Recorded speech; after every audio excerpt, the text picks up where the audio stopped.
죽은 자를 살리는 하나님이란 제목으로 은혜를 나누고자 합니다.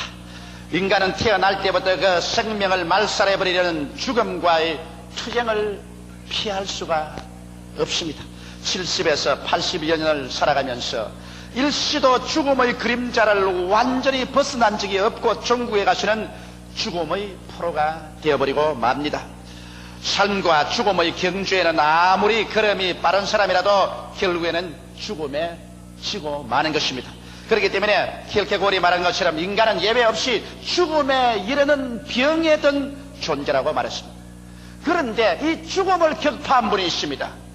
어떠한 인생도 격파하지 못한 이 죽음을 격파해버리고 사망을 철폐하고 승리하고 일어서신 분이 계십니다. 나사렛 예수님이신 것입니다. 하나님께서는 예수 그리스도를 통해서 오늘날도 죽은 자를 살리시기를 원하시는 것입니다. 그러면 도대체 어떠한 죽음들에서 하나님께서는 우리를 오늘 살리기를 원하시는 것입니까? 하나님께서는 여러분 죽은 자를 살리심으로 말미암아 견줄 데 없는 하나님이여 우리의 구주인 것을 증명하고 계시는 것입니다. 그러면 오늘 이 시간에 여러분과 나의 생애 속에서 죽음을 격파하기 위해서 오신 우리 하나님을 깨달아 알므로 우리도 사망에서 해방을 얻어야 될 것인 것입니다. 첫째로 우리 하나님께서는 죄와 허물로 죽은 우리를 살려주신 것입니다. 에베소서 2장 1절에 보면 너희의 허물과 죄로 죽었던 너희를 살리셨다라고 말한 것입니다. 오늘 세상 사람들이 좋은 옷을 입고 좋은 음식을 먹고 영양실조에 걸리지 아니하고 비둥비둥하게 살이 쪄서 살고 있는 것 같지만은 그러나 그 속 사람은 완전히 처절하게 죽어서 무덤 속에 들어있는 것입니다. 사람의 영혼이 왜 처절하게 죽었느냐? 사람의 영혼이 죽었기 때문에 하나님의 형상과 모양대로 지음을 받았음에도 불구하고 하나님과의 대화가 끝이고 영적인 신령한 눈이 보이지 아니하고 신령한 귀가 들리지 아니하고 신령한 마음이 깨달아지지 아니함으로 말미암아 사람은 존귀하나 멸망하는 짐승같이 육신의 속에서 살다가 멸망해버리고 마는 것입니다. 우리 아담과 하와가 하나님의 형상과 모양대로 처음 지음을 받았을 때는 그러한 존재로 지음받지 않았었습니다. 그는 하나님의 생명을 받아서 그는 신령한 눈을 떠서 하나님을 배웠고 신령한 귀가 열려 하나님 말씀을 듣고 신령한 마음이 있어 하나님과 서로 이해하고 하나님과 교제하며 깨는 동산에서 하나님과 손을 잡고 동행하였습니다. 그래서 하나님은 아담과 하와의 친아버지가 되시고 또 아버지는 아담과 하와를 친자녀로 사랑하셨습니다. 그러나 하나님께서 동산의 모든 실과는 다 먹되 선악을 하는 실과는 먹지 마라. 먹는 날에는 너희가 죽으려고 했는데 이것을 기회로 사탄이 꿰일 때 그 꿰임에 빠져서 그만 하나님의 금단의 열매를 따먹고 하나님의 명령을 거역하고 하나님의 권위를 짓밟고 하나님께 반역의 죄를 짓고 마는 것입니다. 그 결과로 하나님이 말씀하신 대로 아담과 하와의 속사람은 즉시로 죽어버리고 말았습니다. 영의 눈이 죽어버리고 영의 귀가 죽어버렸었습니다. 영의 마음이 죽어버렸었습니다. 그는 영적인 세계에서 쫓겨나고 마는 것입니다. 에덴에서 쫓겨났다는 것은 영의 세계에서 쫓겨난 것을 말합니다. 그때로부터 시작해서 그들은 육신에 속한 사람이 되고 말한 것입니다. 그들은 육신의 눈으로 보고 귀로 듣고 냄새 맡고 맛보고 손으로 만지는 물질적인 감각적인 세계 이외에는 알 수가 없게 된 감각적인 존재가 되어버리고 말한 것입니다. 그러므로 아담과 하와의 후손들은 모두 다 아담이 에덴에서 쫓겨난 이후로 나왔기 때문에 모두 다 그 영이 죽은 상태에서 태어납니다. 홍 심은 데 콩나고 팥 심은 데 팥나는 것처럼 아담으로 심었으니 모두 다 아담으로 태어나셔 아담의 후손인 여러분과 나는 어머니 뱃속에서부터 영이 죽어서 이미 출생하는 것입니다. 그러므로 세상에 태어나시도 육신의 정욕, 안목의 정욕, 세상의 자랑, 물질적인 세계만 알지 신령한 세계에 대해서는 철저히 죽어버린 것입니다. 그러므로 원죄와 자범죄로 죽은 후손들 우리들을 살리기 위해서 하나님께서 그 아들 예수 그리스도를 보내주신 것입니다. 에베소서 2장 4절로 6절에 보면 긍휼에 풍성하신 하나님이 우리를 사랑하신 그 큰 사랑을 인하여 허물로 죽은 우리를 그리스도와 함께 살리셨고 너희가 은혜로 구원을 얻은 것이라 또 함께 일으키사 그리스도 예수 안에서 함께 하늘에 앉히시니라고 말씀하고 있는 것입니다. 하나님께서 그 아들 예수님 죄 안 지은 예수 그리스도 죄 없이 태어나게 하시고 이 일생을 죄 없이 허물 없이 사셨습니다. 이 예수께서 인류를 대표하셔 여러분과 나를 대표하셔 우리를 위한 제물이 되어서 죄를 갚기 위해서 십자가의 재단에 올라간 것입니다. 우리의 과거, 현재, 미래의 죄악을 예수께서 다 담당하시고 하나님 앞에서 우리의 제물이 되셔서 심판을 예수님 받으신 것입니다. 하나님께서 하늘문을 열어 제끼시고 하나님이 인류에 대한 죄에 대한 무서운 진노를 예수께 퍼부을 때 예수님께서 그 진노의 심판을 견디지 못하여 그 극한 상황의 고통 속에서 하나님이여 하나님이여 어찌하여 나를 버리시나이까 통곡하고 탄식했습니다. 처절한 고통과 죽음에서 우리의 죄를 청산하고 사할낮 사할밤을 땅속에서 지난 후에 주님 부활하셔서 승천하심으로 죄악과 사망의 세력을 주님께서 격파한 것입니다. 이러므로 하나님이 세상을 이처럼 사랑하사 독생자를 주었으니 누구든지 저를 믿으면 멸망하지 않고 영생을 얻으리라. 이 영생이란 바로 오늘날 하나님의 생명을 말하는 것입니다. 이제는 남녀노유 빈부 귀천할 것 없이 동서양인을 막론하고 죄를 지었음에도 불구하고 못났음에도 불구하고 버림을 받아야 마땅함에도 불구하고 예수 그리스도 앞에 나와서 그리스도를 구주로 모시면 영생이 들어오게 되는 것입니다. 하나님의 생명을 받아 하나님의 자녀가 되고 용서를 받고 의롭다함을 입어 죄를 안 지은 상태로 인정해주고 하나님 앞에 부끄럼 없이 설 수 있는 자격을 얻고 하나님의 성령이 우리 속에 와서 우리의 영을 살려놓으심으로 말미암아 눈을 떠서 볼 수 있게 되고 귀를 열어 영음을 들을 수 있게 되고 마음속에 하나님의 신령한 세계를 깨닫게 됩니다. 이러므로 예수를 믿지 않은 사람이 우리를 볼 때는 도무지 우리가 도란 사람같이 보입니다. 도저히 육에 속한 사람은 알 수 없는 새로운 세계를 하나 발견하고 삽니다. 육에 속한 사람은 땅에 속하여 감각적인 것만 알지만은 이제 영에 속한 사람은 새로운 세계를 발견했습니다. 사람이 떡으로만 살 것이 아니요 하나님 입으로 나오는 모든 말씀으로 살 것이라고 말씀으로 살며 또 하나님 믿는 사람은 나의 여인은 믿음으로 말미암아 살리라고 한 것처럼 보는 것으로 행하지 않고 믿음으로 행하고 있는 것입니다. 오늘 우리들은 이제 잃어버린 아버지를 발견해서 우리 속 사람이 하나님을 바라보고 하나님을 아버지라 부릅니다. 그리고 아버지 앞에 기도하고 찬미하며 우리의 무거운 짐을 내어 맡깁니다. 아버지는 예수 그리스도로 말미암아 우리 가운데 믿음, 소망, 사랑을 넣어주시는 것입니다. 기쁨을 넣어주고 평화를 넣어줍니다. 의로운 삶을 넣어줍니다. 내일에 대한 위대한 영적인 소망을 주시는 것입니다. 그래서 눈에는 아무 증거 안 보이고 귀에는 아무 소리 안 들리고 손에는 아무 잡히는 없지만은 우리는 저 눈에 보이고 귀에 들리고 손에 잡히는 건너편 영의 신령한 세계를 소유하게 된 것입니다. 예수 믿는 사람은 두 가지 세계 속에 삽니다. 육의 세계 속에 살면서 또한 건너편 영의 신령한 세계 속에서 살게 된 것입니다. 새로운 세계를 얻어서 육신의 장막집이 무너져도 겁나지 않습니다. 전쟁과 전쟁 소문을 들어도 겁나지 않습니다. 땅이 흔들리며 깨어지고 우리의 환경이 우리에게 다 빼앗겨 나가더라도 우리는 두려워하지 않습니다. 왜냐하면 우리는 이제 흔들릴 수 없는 세계를 얻었습니다.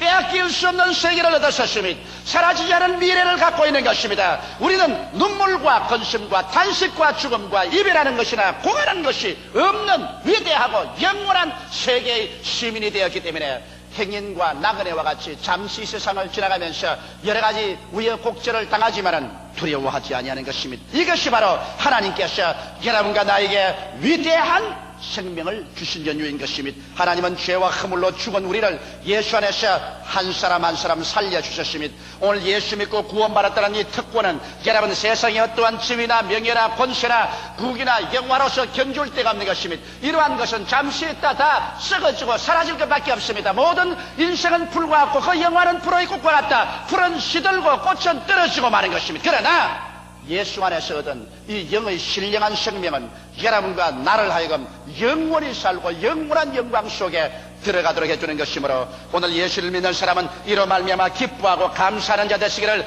주님의 이름으로 축원합니다.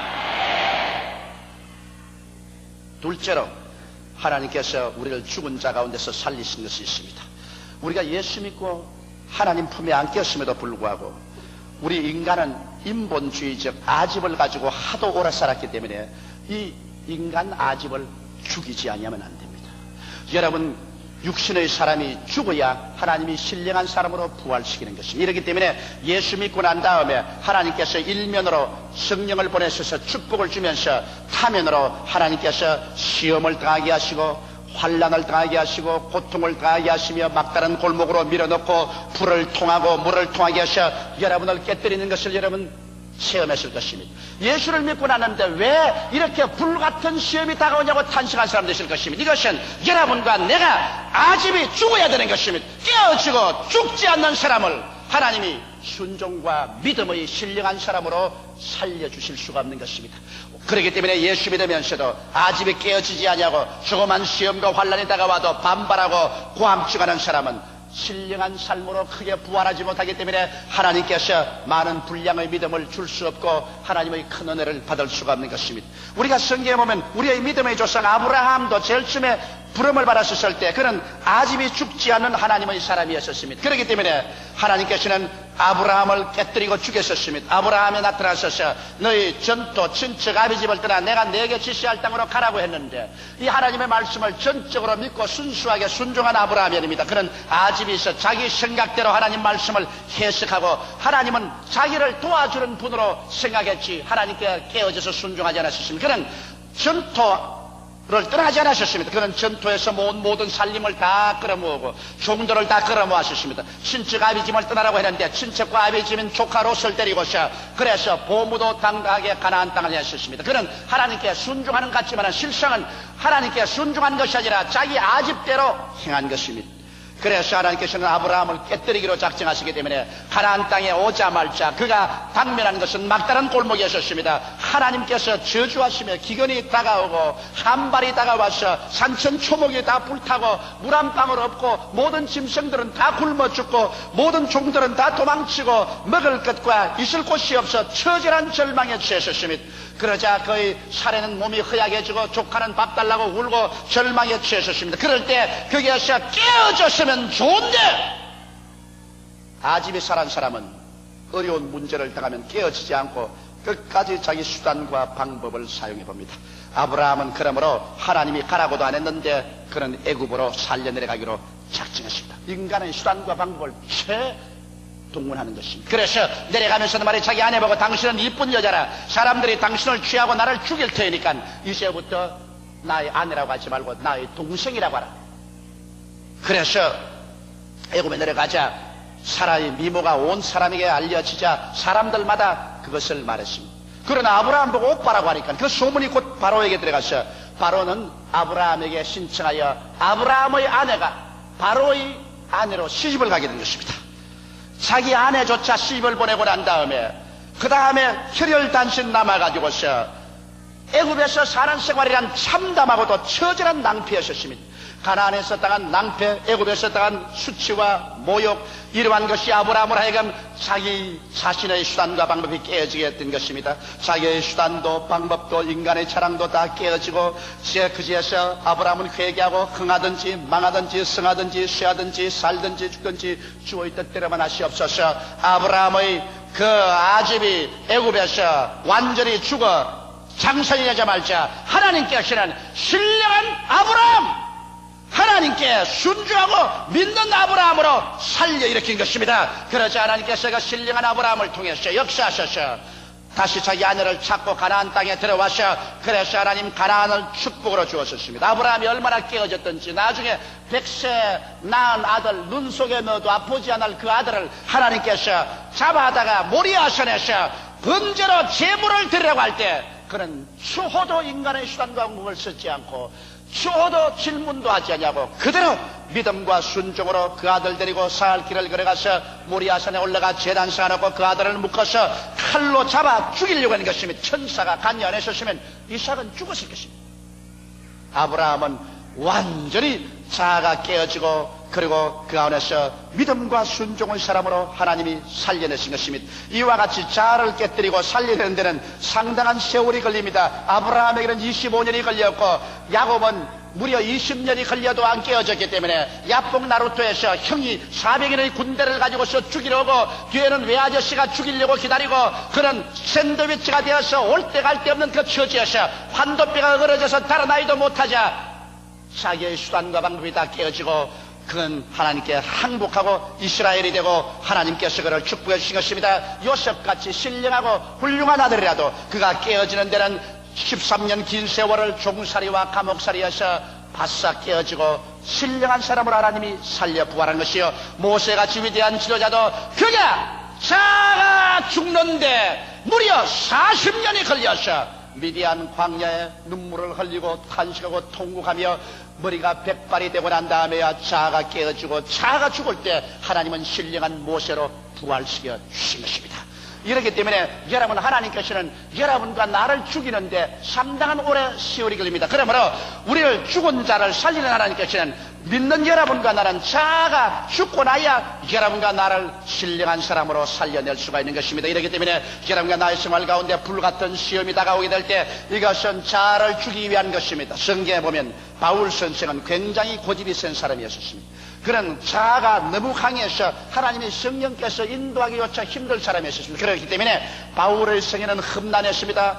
선교를 하면서도 가는 곳마다 막다른 골목에 처하고 심한 시련을 겪어서 바울은 언제나 자아가 깨어지고 죽는 체험을 했습니다. 성경 고린도후서 1장 8절로 10절에 보면 이렇게 기록되어 있습니다. 형제들아, 우리가 아시아에서 당한 환난을 너희가 알지 못하기를 원치 아니하노니 힘에 지나도록 심한 고생을 받아 살 소망까지 끊어지고 우리 마음속에 사형선고를 받은 줄 알았으니 이는 우리로 자기를 의뢰하지 말고 오직 죽은 자를 다시 살리시는 하나님만 의지하게 하리 함이라. 그가 이같이 큰 사망에서 우리를 건지셨고 또 건지시며 또한 이후에라도 건지시기를 그를 의지하여 바라노라. 자기를 의뢰하는 인본주의가 죽을 때 하나님은 하나님을 의뢰하는 신본주의로 살려주시는 것입니다. 이렇기 때문에 사랑하는 성도 여러분, 여러분에게 불시험이 다가와서 여러분을 깨뜨리려고 할 때 여러분께서 이상한 일 당한 같이 통곡하지 마십시오. 바로 여러분이 그때 깨어져야 되는 것입니다. 자아를 죽여버려야 됩니다. 그래야 하나님께서는 죽은 자를 살리는 역사로서 아브라함과 이삭과 야곱같이 신령한 사람으로 주께서 살려주시는 것입니다. 내가 신령한 사람으로 살아나면 살아날수록 하나님께서는 더 많은 믿음의 분량을 부어주셔서 위대한 하나님의 사역에 종사할 수 있게 만들어주시는 것입니다. 이러므로 우리 하나님께서는 죽은 자를 살리는 그 역사로서 오늘날에도 수많은 성도들 가운데 한면으로 하나님은 사망으로 역사하여 주셔서 자아를 죽이시고 다른 면으로서는 신령한 순종과 믿음의 사람으로 살리는 역사를 성령으로 계속하고 계신 것입니다. 셋째로 우리 하나님께서 죽은 자를 살린다는 것은 육체의 죽음에서 부활로 살리심을 말씀하는 것입니다. 과학과 의학의 발전으로 인간의 수명이 퍽 길어졌으나 그러나 대개 100년 안쪽에 반드시 죽습니다. 100년을 더 길게 사는 사람도 영원히 산 사람은 없습니다. 그러나 예수님께서는 육체로 죽은 자를 부활로 살리시겠다고 약속하신 것입니다. 오늘날 어느 종교에도 사람이 죽고 난 다음 부활로 살리겠다는 약속은 기독교밖에 없습니다. 그리고 또 어느 위대한 지도자라도 자기 스스로 구원자라고 하더라도 죽었다가 살아난 사람은 예수밖에 없는 것입니다. 예수님께서는 스스로 죽은 자 가운데서 부활하심으로 우리 모든 인생들을 부활시키겠다는 증거를 보여주신 것입니다. 성경 말씀 보면 고린도전서 15장 12절로 19절에 그리스도께서 죽은 자 가운데서 다시 살아나셨다 전파되었거늘 너희 중에 어떤 이들은 어찌하여 죽은 자 가운데서 부활이 없다 하느냐. 만일 죽은 자의 부활이 없으면 그리스도도 다시 살지 못하였으리라. 그리스도께서 만일 다시 살지 못하셨으면 우리의 전파하는 것도 헛것이요 또 너희 믿음도 헛것이며 또 우리가 하나님의 거짓 증인으로 발견되리니 우리가 하나님이 그리스도를 다시 살리셨다고 증가하였습니다. 만일 죽은 자가 다시 사는 것이 없으면 하나님이 그리스도를 다시 살리시지 아니하셨으리라. 만일 죽은 자가 다시 사는 것이 없으면 그리스도도 다시 사신 것이 없을 것이요 그리스도께서 다시 사신 것이 없으면 너희 믿음도 헛되고 너희가 여전히 죄 가운데 있을 것이요 또한 그리스도 안에서 잠자는 자도 망하였으리니 만일 그리스도 안에서 우리의 바라는 것이 다만 이성뿐이면 모든 사람 가운데 우리가 더욱 불쌍한 자리라. 만일 그리스도가 부활하지 아니하시고 여러분과 내가 부활하지 않는다면 우리야말로 세상에서 가장 불쌍한 자인 것입니다. 왜? 우리는 먹을 것 먹지 않고 마실 것 마지 아니하고 세상에서 절제하며 조심하며 고통을 감내하며 살아가고 있습니다. 왜 그러냐? 종말에 하나님께서 위대한 부활을 주실 것을 알기 때문에 육으로 심지 아니하고 영으로 심어서 영으로 거두려고 하고 있는 것입니다. 그러나 여러분이 세상 사람들은 죽으면 끝장인다고 생각하기 때문에 내일 죽을 것이니 오늘 먹고 마시자. 육신의 정욕, 안목의 정욕, 세상의 자랑, 육체의 쾌락을 따라서 살고 있는 것입니다. 그러나 그리스도께서 죽은 자 가운데서 부활하셔서 부활의 첫 증거가 되었으므로 오늘날에 와서 육체로 심는 자는 썩어질 것으로 거두고 영으로 심는 자는 영생으로 거두게 되어 있는 것입니다. 이러므로 여러분과 나는 이제 하나님의 능력으로 장차 부활의 몸으로 일어날 것입니다. 어떤 사람들이 이렇게 묻습니다. 사람이 부활하면 어떻게 부활하나요? 성경 고린도전서 15장 42절로 44절에 죽은 자의 부활도 이와 같으니 썩을 것으로 심고 썩지 아니할 것으로 다시 살며 욕된 것으로 심고 영광스러운 것으로 다시 살며 약한 것으로 심고 강한 것으로 다시 살며 육의 몸으로 심고 신령한 몸으로 다시 사나니 육의 몸이 있은즉 또한 신령한 몸이 있느니라. 이러므로 오늘 이 시간에 여러분께서 육의 몸을 가지시고 계신 것처럼 여러분에게 하나님께서 신령한 몸을 허락해 주시는 것입니다. 그러므로 이 육의 몸이 심겨져서 신령한 몸으로 살아나고 추한 몸이 영화로운 몸으로 약한 몸이 강한 몸으로 죽을 몸이 영원히 살 몸으로 살아 일어나게 되는 것입니다. 이러므로 여러분과 나는 다 신령한 몸을 하게 될 것이요, 이 신령한 몸은 시간도 초월해서 번개같이 가고 싶은 데를 갈 것이요, 공간도 초월해서 어떠한 벽돌도 뚫고 그대로 들어오게 될 것이요, 그리고 이 신령한 몸은 이제는 죽지 아니하는 것입니다. 그리고 예수 그리스도의 형상을 닮아서 모두 다 그리스도의 부활성천한 33세의 모습으로 닮아 영원히 살게 되는 것입니다. 어떤 분이 하는 말이, 자기는 아내가 먼저 천국을 가서 아내가 천국에서 자기 오기를 위해서 기도하고 있을 것이라고 해서 내가 말을 했습니다. 기도하고 있는 것은 당신 아내가 아니고 당신의 사랑하는 형제입니다. 그게 무슨 말입니까? 그래서 사람이 죽어 천당 가면은 남편도 없고 아내도 없습니다. 성경은 말씀하기를 천국에는 시집가고 장가가는 것은 없을 것이라고 그랬죠. 모두 다 그리스도의 형상을 담아 하나님의 자녀가 된 것입니다. 그러면 이 세상에서 왜 남자와 여자를 지어주느냐? 그것은 하나님께서 자손을 많이 얻게 하기 위해서 하나님께서 하나님의 형상과 모양대로 사람을 짓되 남자와 여자를 지으시니라. 그래서 생육하고 번성하여 땅을 충만케 하라고 말하신 것입니다. 그러나 천국에 올라가시는 생육하고 번성할 필요가 없는 것입니다. 그렇기 때문에 우리 하나님께서는 모두 다 부활에는 그리스도의 형상을 달겠다고 말씀한 것입니다. 이래서 우리는 모두 다 하나님의 아들들로서 천당에 올라가면 하나님의 딸은 없는 것입니다. 모두 다 하나님의 아들들로서 지극한 사랑 속에서 삽니다. 그러면 이 세상에 살던 부모 형제도 모릅니까? 천만에요. 이 세상에서 같이 지냈던 부모 형제 부부 자녀들은 천당에 가서 그대로 다 알고 도저히 상상할 수 없을 만한 더욱 친밀성을 가지고서 천국에서 우리가 다 살게 될 것입니다. 이러기 때문에 여러분, 우리 예수 믿는 사람들은 하나님께서 죽은 자 가운데서 부활을 주실 것을 기대할 때 얼마나 소망찬지 모릅니다. 그러면 언제 이 부활이 올 것이냐고 묻는 사람들이 있습니다. 성경은 말씀하기를 주께서 호령과 천사장의 고함과 하나님의 나팔로 친히 하늘로 쫓아 강림하실 때 주 안에서 죽은 자들이 먼저 일어나고 살아남은 우리들도 변화되어 공중으로 끌려 올라갈 것이라고 말한 것입니다. 그러므로 그리스도의 재림날에 여러분과 나는 다 부활할 것입니다. 그리스도의 재림은 우리 눈앞에 육박해 왔습니다. 오늘날 주님께서 말씀한 대로 말세에는 주께서 처체 지진과 기근이 있고 자연의 변화가 있을 것이라고 말했는데, 여러분 오늘 볼 때 이 기상대에서 오늘날 천기예보도 할 수가 없습니다. 미국 같은 나라는 눈이 안 오던 저 남부 지방에 영하 40도까지 휘몰아칩니다.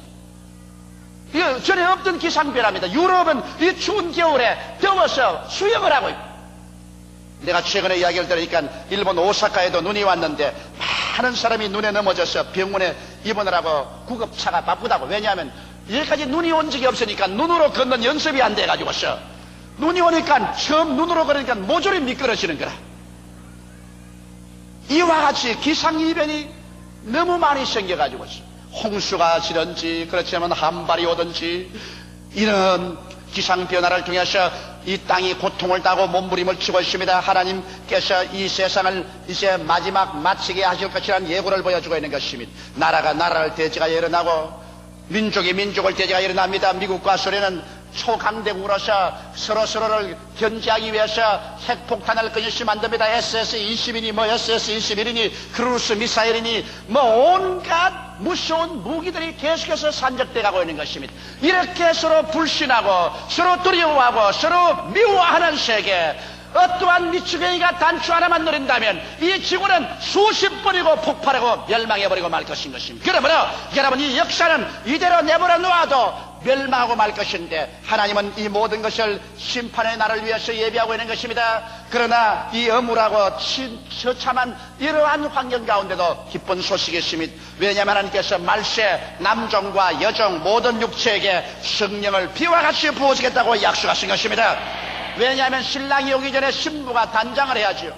신랑이 오는데 신부가 단장을 하면 어떻게 합니까? 이러므로 하나님의 교회 그리스도의 신부들을 단장하기 위해서 말세에는 성령을 보내주셔서 잠에서 깨어나며 회개하고 신령한 은혜 속에 들어가게 하는 거대한 부흥의 운동이 일어나게 되는 것입니다.